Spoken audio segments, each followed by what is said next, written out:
నమస్తే అన్న. నమస్తే అండి. రేపు ఫైనల్గా సిద్ధం సభ అయితే ఏర్పాట్లు జరుగుతున్నాయి అద్దంకిలో. రేపు ఇప్పటి వరకు సభలు చూశారు, ఈ సభ చూస్తున్నారు, ఎట్లా ఉంటుంది అనుకుంటున్నారు? గత 3 సభలు చూసామండి. ఒకదానికి మించి ఒకటి జన తాకిడి బాగా ఎక్కువ ఉంది. లాస్ట్ సభలోనే దాదాపు 10 లక్షలు దాటిందని అన్నారు. నాకు తెలిసి ఈ సభకు 15 లక్షలు పైమించి తప్ప తక్కువ రావాలని ఉద్దేశం అండి. ఓకే.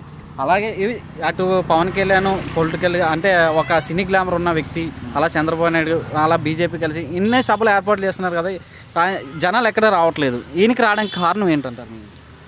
సార్, ఇప్పుడు సినీ గ్లామర్ ఉన్నంత మాత్రాన వస్తారని మనం అనుకోకూడదు. ఎందుకంటే అభిమానిస్తారు తప్ప, కానీ ఎవరు కూడా పొలిటికల్గా వచ్చేటప్పటికి ఎవడైతే మంచి చేస్తారో వాళ్ళకే సపోర్ట్ చేస్తారు జనాలు. మెయిన్ ఏంటంటే జగన్మోహన్ రెడ్డి గారి మీద అమిత ప్రేమ ఉండడానికి కారణం ఏంటంటే ఆయన అందించేటటువంటి సంక్షేమ పదాలని కారణం. ఎందుకంటే ఇప్పుడు గతంలో 2 సంవత్సరాలు కరోనా వచ్చినప్పటికీ కూడా మొత్తం ప్రపంచమే అల్లాకుతం అయిపోయింది. కానీ ఈయన ఇచ్చినటువంటి సంక్షేమ పథకాల ద్వారా ప్రజలు ఈరోజు నిజంగా ఆకలి చావులు లేకుండా, నిజంగా ఆంధ్ర రాష్ట్ర ప్రజలు నిజంగా ఆయన ఫోటో పెట్టుకుని దండం పెట్టుకునే పరిస్థితి ఈరోజు నిజంగా ప్రజల్లో ఉంది అంటే కారణం అదేనండి. ఆయన అభిమానించిన ప్రధాన కారణం ఏంటంటే ఆయన ఇచ్చే సంక్షేమ పథకాలే. ఎంతమంది వస్తారు అనుకుంటున్నారు ఈ సభకి? అర్థం 15 లక్షలు దాటి వస్తారని మా అంచనా అండి. అలాగే ఇప్పుడేమో మనకి Times Now pre poll survey ఒకటి రిలీజ్ చేయడం జరిగింది నేషనల్ మీడియా.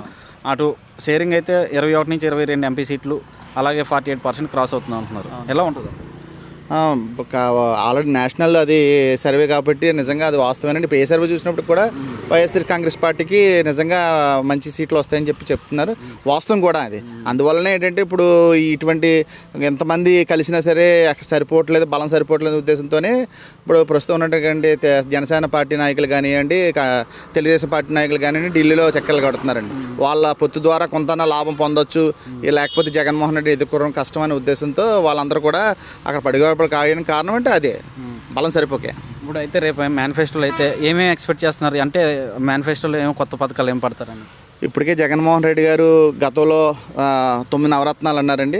9 రత్నాల కంటే చాలా ఎక్కువ ఇచ్చారు ఆయన ప్రజల కోసం, ప్రజల ఆర్థిక పరిస్థితి మెరుగుపరచడానికి. నాకు తెలిసి ఇప్పుడంతవరకు ఈసారి రైతు రుణమాఫీ కానీ, లేదంటే ఈ మహిళలకు కానీ సంక్షేమ పథకాల్లో ఇంకా మెరుగైన ఇంకా ఇవ్వగలిగితే నిజంగా 170 రావడంలో ఆశ్చర్యం లేదండి. నిజంగా వాస్తవంగా ఏంటంటే ఆయన అలాంటి ఇవ్వగలిగితే ఖచ్చితంగా 100% 150 ఆయన ఏదైతే అన్నారో ఆ ప్రకారం వస్తాయి కంపల్సరీగా. 15 లక్షలు వస్తారంటారా రేపు సభకి? ఎక్కువే వస్తారు సార్, తిరగలేదు. Okay, thank you.